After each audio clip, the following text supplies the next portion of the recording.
17 जनवरी 2023 ये वो तारीख है जब सऊदी अरब की फाइनेंस मिनिस्ट्री की तरफ से एक ऐसा जुमला सुनने को मिला जो अपने आप में तारीख है। और वो जुमला ये था कि हम ऑयल ट्रेड के अंदर डॉलर के पाबंद नहीं रहना चाहते। वो कहते हैं कि we are open to trading in currencies other than US dollar. ये तारीखी जुमला है क्योंकि पिछले 50 साल से जो यूएस डॉलर की मोनोपोली कायम है उसके अंदर बुनियादी किरदार जो है वो क्रूड ऑयल की ट्रेडिंग का है। और क्रूड ऑयल क्योंकि पूरी दुनिया के अंदर इस्तेमाल होता है और जब दुनिया की मेजर ऑयल ट्रेडिंग अगर यूएस डॉलर के अंदर है तो फिर दुनिया के हर मुल्क को ये जरूरत रहती है कि वो यूएस डॉलर के अंदर अपने रिजर्व्स रखे ताकि उसको ऑयल ट्रेड्स के अंदर मसला ना आए। अब ये जो जुमला है ना कि डॉलर के अलावा दूसरी करेंसियों के अंदर ट्रेड करने के लिए हम तैयार हैं, ये कोई नॉर्मल जुमला नहीं है बल्कि एक तारीखी वाकया है जिसको डॉलर की ताजपोशी के खिलाफ पहला खुला चैलेंज भी कहा जा सकता है। 1970 की दिहाई के अंदर सऊदी अरब और अमेरिका के दरमियान में एक मुआहदा हुआ जिसका मकसद यह था कि सऊदी सिर्फ डॉलर के अंदर ऑयल बेचेगा और बदले में सऊदी को आर्म्स, एमिनेशन और सिक्योरिटी यूएस प्रोवाइड करेगा। इस सिस्टम को पेट्रो डॉलर सिस्टम के नाम से हम जानते हैं। अब हर मुल्क को तेल खरीदने के लिए डॉलर की जरूरत पड़ने लगी। डॉलर अपने आप में एक बॉस करेंसी बन गया। इसकी वजह से डॉलर की डिमांड बढ़ने लगी और यूएस का इन्फ्लुएंस और उसकी पावर स्काई रॉकेट हो गई। अब ये जो 17 जनवरी 2023 वाला स्टेटमेंट है इसने एक नई डिबेट को मार्केट के अंदर शुरू कर दिया है और हर कोई ये सवाल कर रहा है कि क्या डॉलर के दिन अब खत्म हो रहे हैं, क्या अब डॉलर उस तरीके की पावरफुल करेंसी नहीं रह जाएगी, क्या पेट्रो डॉलर सिस्टम खत्म होने वाला है।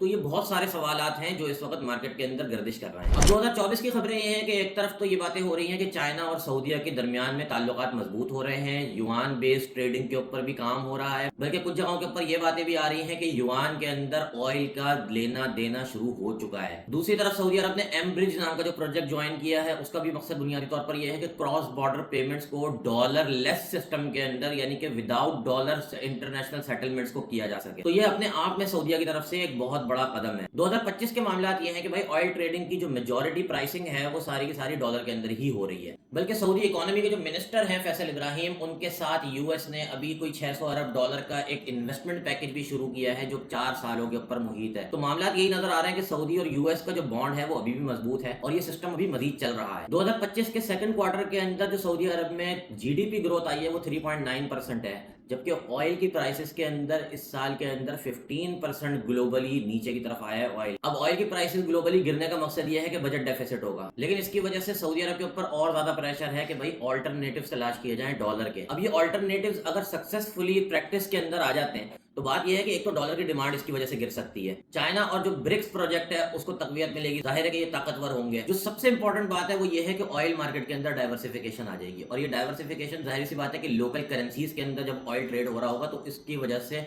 ऑयल मार्केट का एक नया स्ट्रक्चर क्रिएट हो जाएगा। अब आप इसको अगर इस जाविये से सोचें कि फॉर एग्जांपल 50% जो बायर्स हैं ऑयल के वो अगर डॉलर के बजाय दूसरी करेंसियों के अंदर ऑयल को ट्रेड करना शुरू कर दें, ऑयल खरीदना शुरू कर दें, तो ये जो सैंक्शंस वाला जो वेपन है ना यूएस का वो बहुत ज्यादा कमजोर पड़ जाएगा। लेकिन जाहिर है कि इसके कुछ साइड इफेक्ट्स भी हैं और इसके कुछ फायदे भी हैं। दूसरी मार्केटों के अंदर अगर देखा जाए तो इंपोर्ट्स के ऊपर काफी फर्क पड़ेगा, इंपोर्ट्स चीप पड़ने लग जाएंगी, इंपोर्ट्स सस्ती होने लग जाएंगी ये डॉलर की मोनोपोली खत्म होने की या कम होने की वजह से। इसके अलावा इन्फ्लेशन के अंदर काफी कमी देखने को मिलेगी। लेकिन अब बात यह है कि इस पूरे मामले के ऊपर यूएस क्या रिएक्ट करता है, ये अपनी जगह रिस्क अभी बाकी है। लेकिन जाहिर सी बात है कि ग्लोबल फाइनेंशियल मार्केट जो है वो अब बहुत तेजी से इवॉल्व नहीं बल्कि अब बहुत तेजी से चेंज हो रही है। तो आने वाली 1-2 दिहाइयों के अंदर यानी कि आने वाले 15-20 सालों के अंदर काफी कुछ चेंज हो चुका होगा मार्केट के अंदर। तो पेट्रो डॉलर सिस्टम ने दुनिया के अंदर 50 साल तक यूएस को बहुत ज्यादा सुपर पावर बना के रखा है, लेकिन अब ऐसा लग रहा है कि चीजें काफी हद तक चेंज होने की तरफ आ रही हैं। देखें क्या होता है। इसके अंदर काफी सारे ऐसे डोर्स हैं जो अभी ओपन होने हैं और उन डोर्स के पीछे कौन कौन से सरप्राइजेस छुपे हुए हैं ये तो आने वाला वक्त ही हमें बताएगा।